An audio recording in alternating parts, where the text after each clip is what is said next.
5 Nandi award, ఇదేగా మీకు 5 నంది అవార్డులు అండి నాకు ఆ cinema. Second best film Nandi. అంటే నేను చెప్పేది మంచి వైపు ఎవరు ఉండరండి. ఆ సినిమా ఇంకా ఆ గతంలోకి వెళ్తే అది వేరే అండి. కాబట్టి ఈ సినిమా ప్రమోషన్ మనం మాట్లాడదాం. నెక్స్ట్ నా పర్సనల్ ఇంటర్వ్యూ అడగండి, నేను మాట్లాడతాను. ఓకే, అట్లాగే. సో ఇప్పుడు మనం అనుకున్నట్టు నిజంగానే నెక్స్ట్ ఏంటి భాను పరిస్థితి నెక్స్ట్ ఏంటి? ఏం చెప్పేవాళ్ళు మీరు? నెక్స్ట్ ఏంటంటే నాకేలా తెలుస్తుంది? మీరు అంటే ఈ సినిమా చేస్తున్నారు అమరావతి రైతుల మీద అని తెలిసినప్పుడే జనాలు అంటున్నారు అదేంటి నీ తర్వాత ఏమనుకుంటున్నావు అని చెప్పేసి మీరు ఏం చెప్పేవాళ్ళు వాళ్ళకి? తర్వాత ఎవరు చెప్పగలమండి? ఎవడని చెప్పగలరా? ఈ రోజు ఇలా ఉంది, రేపు పొద్దున్న ఎలా ఉంటుంది ఎవడో చెప్పలేడు కదా. వాళ్ళు తీసేవాడు వస్తాడు, ఎవడో వాళ్ళు అంటారండి. అలాగా అసలు మనం భయపడకూడదు. అదే సంకల్పం బలంగా ఉండాలి. రవిశంకర్ గారిని చూసి నేర్చుకున్నాను నేను. ఒక మనిషి సంకల్ప బలం ఎలా ఉండాలని నేను రవిశంకర్ గారి దగ్గర పుస్తకాల నుంచి నేర్చుకున్నది ఉంది, కొంతమంది వ్యక్తులను చూసి నేర్చుకున్నదే ఉంది. కానీ రవిశంకర్ గారిని చూసాక నేను బాగా స్ట్రాంగ్ అయ్యా. అట్లా ఆయన చాలా ఓపిక కూడా, చాలా సంకల్ప బలం. మనం పని చేద్దాం అనుకుంటే అది పట్టువదల విక్రమార్కుల్లో చేస్తాడు ఆయన. ఈ సినిమా ఎన్ని ఇబ్బందులు, ఎంత డబుల్ పేమెంట్లు, అన్ని 2 సార్లు 3 సార్లు వర్క్ చేయాల్సి వచ్చింది సెన్సార్ దగ్గర అన్ని. ఇంత భరిస్తూ కూడా ఆయన సినిమా చేసి ఎవరో డిస్ట్రిబ్యూటర్లు ముందుకు రాపోయినా కూడా అధైర్యపడకుండా తనకున్న సర్కిల్ ద్వారా మళ్ళీ పాపం ఆయన ఈ సినిమాని ప్రజల మధ్యకి తీసుకెళ్ళి పెద్ద సంస్థల నుంచి తీసుకెళ్లారు. మళ్ళీ ఆయన ముందు చిన్న చిన్న ఒడిదుడుకులు ఎదుర్కొన్నా ఫైనల్ గా పెద్ద సంస్థల నుంచి సినిమాని బయటికి తీసుకెళ్లే వరకు ఆయన పోరాడాడంటే మామూలు విషయం సార్. సినిమా రిలీజ్ అయిపోయింది అనుకున్న టైంలో మళ్ళీ నోటీసు, మళ్ళీ థియేటర్లకు మెసేజ్ పెట్టి, తెలంగాణలో థియేటర్లో షో వేస్తారంటే కూడా ఈ మెసేజ్ పెట్టి లేదు లేదు మన కోర్టుని ధిక్కరించకూడదు, వాళ్ళు ఇచ్చిన నోటీస్ ప్రకారం మన షో ఆపేయాలి. షో ఆపేశాడండి, ఆయన ఆపేశాడు. ఓకే, తెలంగాణలో ఓకే, కోర్టుని మనం ధిక్కరించకూడదని. అంటే ఎంత ప్రిన్సిపల్స్ ఉన్న మనిషి. యాక్చువల్గా కోర్టు ఇచ్చింది ఆంధ్రప్రదేశ్ వరకే కదా అని ఇవ్వలేదండి. దాన్ని ఈయన కోర్టు ఇచ్చింది అంటే అది ఎక్కడైనా వర్తిస్తుంది కదా. సెన్సార్ సర్టిఫికెట్ ఏ ఏరియాకు ఉందో ఆ ఏరియాకి అంతా వర్తిస్తుంది కదా. ఆయన ఆలోచించి ఆయన సినిమాని ఆయన ఆపేశాడు. అంటే ఇప్పుడు ఓవర్సీస్ లో పడలేదు అసలు. ఓవర్సీస్ లో ఈ రోజు నుంచి పడిందండి. ఓకే, ఓవర్సీస్ కి సెన్సార్ కి సంబంధం లేదు కదా. అవును, ఇది ఇప్పుడు అలా ఆపేశాడు ఆయన. ఆయనే డిస్ట్రిబ్యూటర్లకి మెయిల్ చేసి ఎందుకు మనకు ప్రాబ్లం, కోర్టుని మనం ధిక్కరించకూడదని. అంటే నిన్న తెలంగాణలో చాలా సెంటర్లు తీసేసాం. నిన్న ఫస్ట్ సెకండ్ షోలు పడలేదా? కొన్ని చోట్ల, ఎక్కడ ఒక చోట 2 చోట్ల అంతే. ఓకే, ఈయన ఆపించారు, డిస్ట్రిబ్యూటర్కి లెటర్లు పెట్టేశారు ఈయన, కోర్టుని మనం అధిగమించకూడదని. ఓకే, ఈ రోజు నుంచి మళ్ళీ మామూలుగా వేస్తున్నారు. ఇప్పుడు కూడా సర్టిఫికెట్ వచ్చాక స్టార్ట్ అవుతుంది. ఓకే, అంటే అంత ప్రిన్సిపల్స్ ఉన్న వ్యక్తి. మొత్తానికి మీరు తీసిన సినిమా ఇలా ఒక సంక్షోభానికి కారణమైంది మొత్తానికి. ఏం లేదండి, ఒక చైతన్యానికి మనకి ఈ సినిమా సంక్షోభం కాదు, సంక్షోభం కాదండి, సంక్షోభం వచ్చింది. ఒక చైతన్యం మారాలి, ఖచ్చితంగా ఒక చైతన్యం అవుద్దండి ఈ సినిమా. ఖచ్చితంగా అందులోని ఇన్సిడెంట్లు చూసినప్పుడు ఒక మనిషిలో మార్పు వచ్చినా కూడా చైతన్యం అయినట్టేగా, మన చైతన్యాన్ని తీసుకొచ్చినట్టే కదా. చాలా సంతోషం భాను గారు.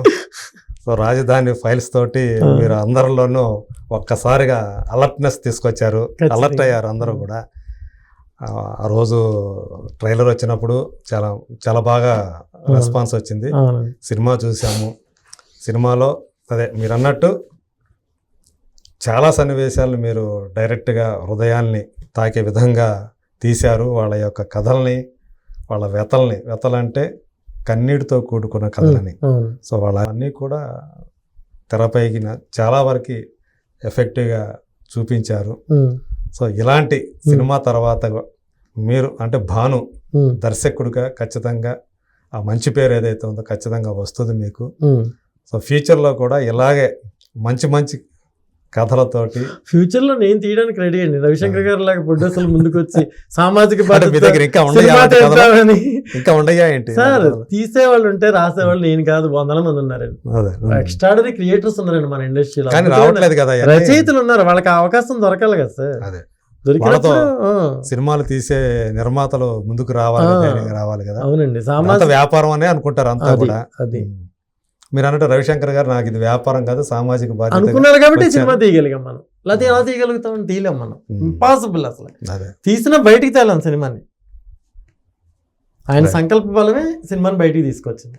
Okay, right, thank you so much. అంటే మర్చిపోయి ఇంకొకటి అడగాలనుకున్నాను. ఇప్పుడు అంటే మీరు అంటే పేర్లు చెప్పడానికి మీకు చెప్పగలుగుతారా డైరెక్ట్గా?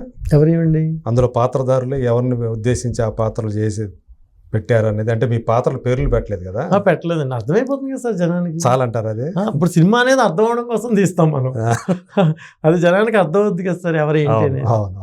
జనం చెప్పగలుగుతున్నప్పుడు మనం సక్సెస్ అయినట్టు. అదే జనం వాళ్ళ జీవితాల్లోకి ఆ క్యారెక్టర్లు తెచ్చుకోగలిగినప్పుడు మనం సక్సెస్ అయినట్టు. అంటే మీ మీద ఇంకొక విమర్శ చేసే వాళ్ళు కూడా కనిపిస్తున్నారు. అవునండి, ఒక వర్గాన్ని దృష్టిలో పెట్టుకుని ఒకవైపు వాళ్ళని సాటిస్ఫై చేసే విధంగా ఈ సినిమా తీశారు. కన్ఫర్మ్ గా రైతులనే వర్గాన్ని సపోర్ట్ చేశారు తీశారు. ఎందుకంటే దీని మొన్న యాత్ర 2 వచ్చింది, అది కాదు అది ఒకటి ఒకరి గురించి తీసిన వాళ్ళ యొక్క సక్సెస్ స్టోరీ లాగా తీశారు. అది రేపు రామ్ గోపాల్ వర్మ గారి సినిమాలు 2 రాబోతున్నాయి. అవునండి, వ్యూహం, శపథం అని చెప్పేసి. సో అవన్నీ కూడా పొలిటికల్ యాంగిల్లో తీసే సినిమాలే అనుకుందాం. సో ఇది వచ్చేటప్పటికి మీద వచ్చేటప్పటికి వేరే యాంగిల్. ఇప్పుడు ఒక వర్గం సినిమా తీసారు, అది రైతు వర్గం. నేను చెప్పేది విన్నారు మీరు, అదే రైతు వర్గం అండి నేను తీసింది, అంతేగాని పొలిటికల్ వర్గాలకు కాదు నేను తీసిన సినిమా. వాళ్ళకి మీరు అంటే ఇదే చెప్తారా ఇట్లా, అంటే దీంట్లో ఆ యాంగిల్ ఏమీ లేదు, అలాంటిది ఏమీ లేదు అంటే ఒక వాళ్ళని సాటిస్ఫై చేయడం కోసం తీయలేదు, నేను రైతుల కోసం. ఎవరిని సాటిస్ఫై చేయడానికి ఎందుకు తీస్తాం సార్? సాటిస్ఫై చేయడానికి తీస్తా సినిమా వేరేగా ఉంటుంది సార్, వేరేగా ఉంటుందండి, ఇలా ఉండదు సార్. ఓకే, ఒక వర్గాన్ని సాటిస్ఫై చేసేలా తీయాలంటే అది వేరు, పొలిటికల్ వర్గాలని మీరు చెప్పేది. నేను ఒక వర్గం వైపు తీసా, రైతులు అనే వర్గం వైపు, ప్రజలు అనే వర్గం వైపు తీసా సినిమా. అంటే చివరిలో మీరు ఒకటి బాత్రూమ్ సీన్ ఏదైతే పెట్టారో అది దాని మీద జనాలు అందరూ కూడా చాలా మాట్లాడుకుంటూ ఉన్నారు. ఇది కావాలని పెట్టారా లేకపోతే ఏంటది? అంటే కావాలని ఎందుకు పెట్టామని ఎందుకు అనుకుంటున్నారు నాకు తెలియదు సార్. అది అంటే ఒక బాత్రూమ్ మర్డర్ సీన్ ఏదైతే ఉందో అవునండి, అది చాలా చర్చనీయాంశమైనటువంటి ఒక ఘటన అది. అవునండి, ఆంధ్రప్రదేశ్ రాజకీయాల్లో. సో ఇది దానికి అంటే వ్యక్తులు సంబంధం లేదు, కానీ ఘటనతో సంబంధం ఉంది. అదే పూర్వం ఎర్రచీర కట్టుకుని ప్రతిదీ నా పెళ్ళమే అన్నాడంటే ఎవడో వెనకడికి, మీకు తెలియదే ఉంది. ఎర్రచీర కట్టుకుని వీళ్ళ ఇంట్లో వీళ్ళ ఆవిడ ఎర్రచీర కట్టుకుందని, ఎర్రచీర కట్టుకుని ప్రతి వాళ్ళ దగ్గరికి నువ్వు నా పెళ్ళాను అంటే చెప్పు తీసి కొడుతుంది ఆవిడ కదండి. ఇప్పుడు ఒక ఇన్సిడెంట్ జరిగినప్పుడు నువ్వు ఆ ఇన్సిడెంట్ నువ్వు ఆపాదించుకోకూడదు. ఓకే, అన్ని చోట్ల జరుగుతుంది, మీరు అర్థం చేసుకోండి. ఇప్పుడు నేను చెప్పాలనుకుంది ఏంటి అంటే, ఇప్పుడు పోలిన సంఘటనలు వేరు, ఆ సంఘటన తీయడం వేరు. ఓకే, ఎక్కడైనా జరగచ్చు సార్. ఇప్పుడు ఆ సినిమాలో జరగకూడదని ఏముంది? బాత్రూమ్ అనేది ఇప్పుడు మాట్లాడుతున్నారు సార్, గొడ్డలే అంటున్నారు సార్, అది చాలా తప్పు, నేను ఒప్పుకోను అసలు. గొడ్డలి అంటే సినిమాలో గొడ్డలు వాడలేదు సార్. బోయపాటి గారి సినిమాలు అంటే గొడ్డలే ఉంటుంది, అంతకుముందు ఎన్టీ రామారావు గారి సినిమాలు అంటే గొడ్డలే ఉంటుంది, సింహాద్రిలో జూనియర్ ఎన్టీఆర్ కూడా గొడ్డలే పట్టుకుంటారు. మీరు అదెందుకు మ్యాచ్ చేయట్లేదు? మీ సినిమా వాడారు కాబట్టి ఆ సీన్ కి ఈ సీన్ కి అది చాలా నేరం అండి. పరశురాముడు కూడా గొడ్డలు పట్టుకుంటాడండి. పరశురాముడు ఆయుధం ఏంటండి? గొడ్డలే. అవును, మనం అలా ఆలోచించదు. అక్కడ మనం ఆలోచించాల్సిన దృక్పథం వేరండి. మరి ఇప్పుడు తీసేస్తే అలా మీరు అదొక్కటే ఆలోచిస్తారేంటి? రైతుల గురించి ఆలోచించండి. ఎక్కడో జరిగిపోయిన ఇన్సిడెంట్ తీసామని నన్ను అంటున్నారు కదా, అసలు రియల్గా జరిగిన ఇన్సిడెంట్లు తీసాం, దాని గురించి నువ్వు మాట్లాడకుండా ఫిక్షనల్గా చేసిన ఇన్సిడెంట్ గురించి మాట్లాడడం ఏంటండి? అసలు ఒరిజినల్ ఇన్సిడెంట్ వదిలేసి ఒరిజినల్ ఇన్సిడెంట్ గురించి మాట్లాడాలా లేదా మీరు చెప్పండి. ఫిక్షనల్ ఇన్సిడెంట్ గురించి ఎందుకు మాట్లాడుతున్నారు? అంటే అలా మాట్లాడించడం కోసం, మమ్మల్ని అలాగే బద్నాం చేయడం కోసం, అంతే. అదే అవతల ఒక ఘటన అది ఉంది కాబట్టి దానికి దీనికి అది తప్పండి, చాలా కావాలని పెట్టారు. సినిమా అంతా మీరు పోల్చండి, సినిమా అంతా చూసి సినిమాని అంతా పోల్చండి. అంతేగాని ఒక ఇన్సిడెంట్ మీకు అనుకూలంగా, ఒక ఇన్సిడెంట్ మీకు వ్యతిరేకంగా, ఒక ఇన్సిడెంట్ ఇంకోలా మాట్లాడద్దు సార్ ఇప్పుడు. అదే సో అంటే దీన్ని వీటి గురించి మాట్లాడే వాళ్ళకి, వీటిని విమర్శించే వాళ్ళకి మీరు చెప్పే సమాధానం అయితే ఇదే కన్ఫర్మ్గా. ఏదండి సమాధానం? అదే ఇది మీరు ఆలోచించాల్సింది, చర్చించాల్సిన దాని గురించి కాదు, రైతుల గురించి. ఫిక్షనల్ కంటెంట్ నేను చెప్పిన ఫిక్షనల్ సీన్ గురించి మీరు మాట్లాడకూడదు, నేను చెప్పిన ఒరిజినల్ కంటెంట్ గురించి మాట్లాడాలి. కానీ సినిమా చూసిన వాళ్ళకి ప్రతి దాని మీద మాట్లాడే హక్కు ఉంటుంది, అంతే కదా. మీరు సినిమా అంటే సినిమా ఉంటుంది, ఆ హక్కుని నేను కాదనట్లా. కానీ నా ఆన్సర్ ఏంటంటే, బాబు నాయన అది ఫిక్షనల్ కంటెంట్, దాని గురించి అంతసేపు మాట్లాడకుండా కొంచెం సమస్య మీద కూడా చెప్పాను కదా, కొంచెం ప్లీజ్ దాని గురించి ఆలోచించని చెప్పే ప్రయత్నం అండి, అంతే. Okay, right. Thank you so much Bhanu గారు, చాలా వివరంగా. Thank you very much. మీ ఈ సినిమాకి సంబంధించినటువంటి మీ ప్రయాణాన్ని, సినిమా ఎలా తీశారు, తర్వాత తీసిన తర్వాత జనంలో నుంచి వచ్చినటువంటి స్పందన, ఇవన్నీ కూడా ఇంకా మనం చూడాల్సి ఉంది ఇంకా. సో మీకైతే ఇప్పటివరకు అయితే ఇనిషియల్గా ఎక్కడైతే రిలీజ్ అయిందో అక్కడి నుంచి మీకు మంచి రిపోర్ట్ వచ్చింది. సో మౌత్ టాక్ కూడా బాగానే ఉంది అని అనుకుంటున్నాము. సో చూద్దాం రేపు ఇంకా జనంలోకి ఎంత విస్తృతంగా వెళితే మీరు, తర్వాత రవిశంకర్ గారు, అలాగే సినిమా కూడా ఇంకా ఎక్కువ చర్చల్లోకి వెళతారు, మీ మీద ఇంకా ఎక్కువ నడుస్తాయి.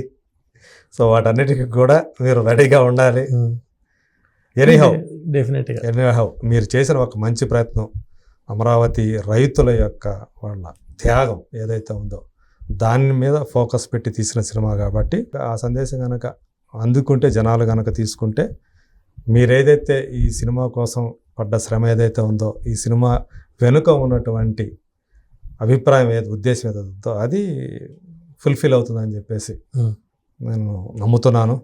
So thank you so much అండి. Thank you sir. మీరు కూడా ఈ ఛానల్ ద్వారా నేను అందరికీ చెప్తున్నాను, మంచి సినిమా ఇది, జనం కోసం తీసిన సినిమా, ప్రజల సినిమా, మనందరి సినిమా. ఈ సినిమాని ఖచ్చితంగా మీరు చూసి ఆ రైతులకు సంఘీభావం ప్రకటించి మన రాజధాని, ఆంధ్రప్రదేశ్ రాజధాని గురించి మన వంతు సహాయం కూడా మనం చేసి మన అభిప్రాయాన్ని ఖచ్చితంగా బలంగా చెప్దామండి. డెఫినెట్గా మీరు ఈ సినిమాని ఆదరించాలి. రాజధాని ఫైల్స్ని ఇవాళ ఈవినింగ్ నుంచి ఆంధ్రప్రదేశ్లో అన్ని థియేటర్స్లోనే, ఇవాళ అంటే టుడే ఫ్రైడే 16th డేటు ఫిబ్రవరి ఈరోజు ఈవినింగ్ నుంచి షోస్ తిరిగి పునఃప్రారంభం అవుతున్నాయి. మీరు అందరూ చూసి ఈ సినిమాని ఎంకరేజ్ చేయాలని కోరుకుంటున్నాను. మీరు మాట్లాడుతుంటే మళ్ళీ నాకు ఇంకొకటి తీసుకురించింది. ఈరోజు కోర్టు అంటే నిన్న స్టే విధించింది కదా, ఈరోజు ఏ గ్రౌండ్ మీద మళ్ళీ కోర్టు ఏమని చెప్పిందండి కరెక్ట్గా? ఈ సినిమాని ప్రదర్శించవచ్చు, రూల్స్ అండ్ రెగ్యులేషన్స్ ప్రకారమే వీళ్ళు సెన్సార్కి నిబంధనలకు అనుగుణంగానే వీళ్ళు సినిమాని రిలీజ్ చేశారు. ఆ నిబంధనలకి రెస్పెక్ట్ ఇస్తూ మనం సినిమాని ప్రదర్శించవచ్చు అని చెప్పారు. దీన్ని ఆపాల్సిన పని లేదనేది క్లియర్గా చెప్పారు. ఓకే, థ్యాంక్ యూ అండి. అయితే అది ఈరోజు నేను అనుకున్నాను, అహానికి అడ్డం న్యాయానికి అదే నాగలికి గెలుపు ఓకే అని నేను ఫిక్స్ అయ్యానండి ఇది. Okay, thank you.